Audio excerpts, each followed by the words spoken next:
challenge, therefore, my young friends, is that you have to fight the hardest battle. You have to fight the hardest battle which any human being can ever imagine to fight, and never stop fighting until you arrive at your destined place.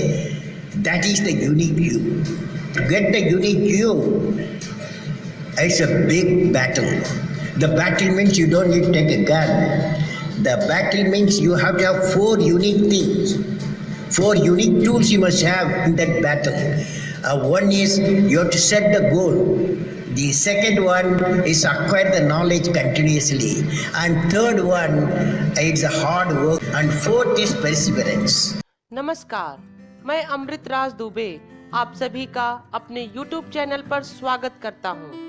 अगर आपने channel को subscribe नहीं किया है तो subscribe जरूर करें।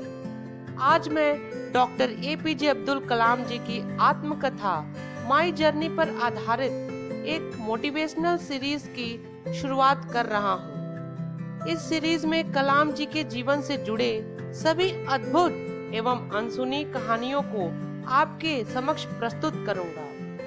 कलाम जी ने इस आत्मकथा को 82 साल की उम्र में लिखा था। कलाम जी अपने बचपन से लेकर अब तक के यात्रा के अनूठे अनुभवों को याद करते हैं। सभी अनुभवों के माध्यम से उन्होंने जो सबसे महत्वपूर्ण सबक सीखा है वह है जीवन के विभिन्न चरणों में सपने देखना और उसे महसूस करने के लिए सदैव कठोर परिश्रम करना। अगर हम हमेशा ऐसा करते हैं तो सफलता अवश्य मिलेगी।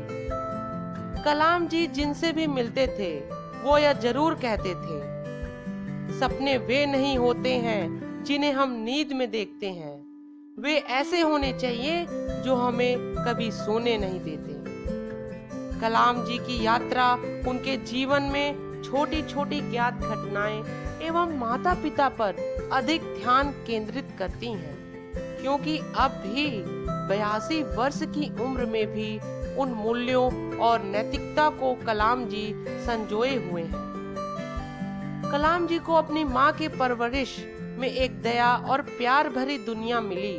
उन्होंने अपनी बहन जोहरा के उदारता एवं पहले गुरु अहमद जलालुद्दीन के दृष्टिकोण के खुलेपन को हमेशा प्रोत्साहित किया है।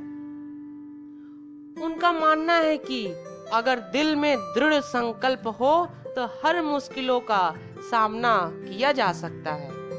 उन्हें उम्मीद है कि यह कहानी उनके सभी पाठकों को उनके सपनों को समझने और उन सपनों पर काम करने के लिए मददगार होगी।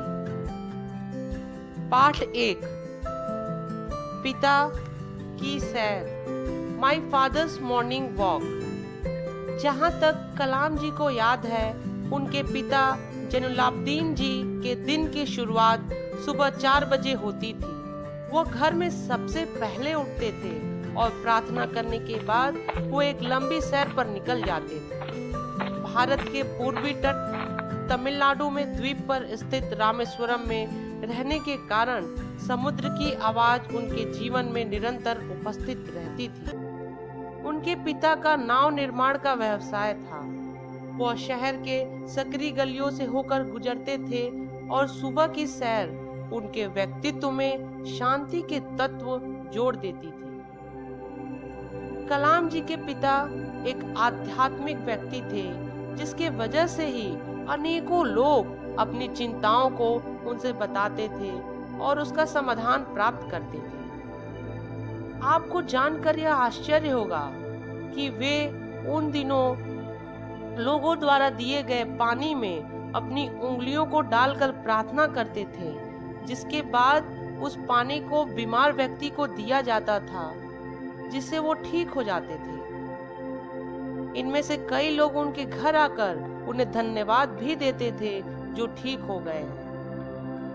कलाम जी ने एक बार अपने पिताजी से पूछा कि यह लोग आपके पास क्यों आते हैं और आप वास्तव में उनके लिए क्या करते हैं। पिताजी का जवाब आज भी 5 दशक बाद उन्हें याद है। पिताजी कहते थे, जब भी मनुष्य अपने आप को एक प्राकृतिक प्रतिक्रिया के रूप में अकेला पाता है, वो साथी की तलाश शुरू कर देता है जो उसकी मदद कर सके। इस बीच मैं तो सिर्फ अपने प्रार्थना के माध्यम से उनके अंदर की दानवीय शक्तियों को दूर करने में मदद करता हूँ। उनको मुसीबत और कष्टों से दूर करता हूँ और यही हमेशा आत्मनिरीक्षण के अवसर प्रस्तुत करते हैं। कलाम जी की यात्रा उन्हें उन स्थानों पर ले गई जहां जाने की उन्होंने कभी कल्पना तक नहीं की थी, चाहे वो एक फाइटर जेट के कॉकपिट हो या फिर राष्ट्र का सर्वोच्च पद। एक दैवी शक्ति है जो हमारे ऊपर दिखती है, जो धीरे धीरे हमारे असफलताओं और दुखों से ऊपर उठती है। आप अपने आप को उन सीमाओं से मुक्त करिए जो आपको सीमित करती हैं और उस दैवीय शक्ति को अपने दिमाग पर हावी होने दें। तभी आप सच्चे सुख और शांति की राह पर होंगे। कलाम जी के चिंतित होने पर यही बात उनके पिता कहा करते थे। हर सुबह कलाम जी आसमान में नए सूरज की चमकती रोशनी को देखते हैं और पक्षियों की मीठी पुकार उन्हें समझाती है कि दिन का यह छोटा समय कैसे हमें प्रकृति से बांध सकता है। एक बार कलाम सर के मित्र प्रोफेसर अरुण तिवारी ने उनसे एक असामान्य सवाल पूछा। कलाम साहब, क्या आप अब तक की अपनी पूरी जिंदगी को एक वाक्य में कह सकते हैं? इस प्रश्न ने उन्हें कुछ समय के लिए सोचने पर मजबूर कर दिया। फिर कलाम जी बोले, अरुण, मेरे जीवन को इस वाक्यांश में समेटा जा सकता है। बच्चों को प्यार देना, संघर्ष, अधिक संघर्ष, कड़वे आंसू, फिर मीठे आंसू और अंत में पूर्णिमा के जन्म को देखते हुए एक जीवन उतना ही सुंदर और पूरा होता है। कलाम जी आज भी अपने माता पिता के कठिन परिश्रम को याद करते हैं। अब आप सभी के लिए कुछ खास है। अगर आप भी अपने जीवन को एक वाक्य में समेटना चाहते हैं तो कमेंट सेक्शन में जरूर लिखें। इस वीडियो में इतना ही।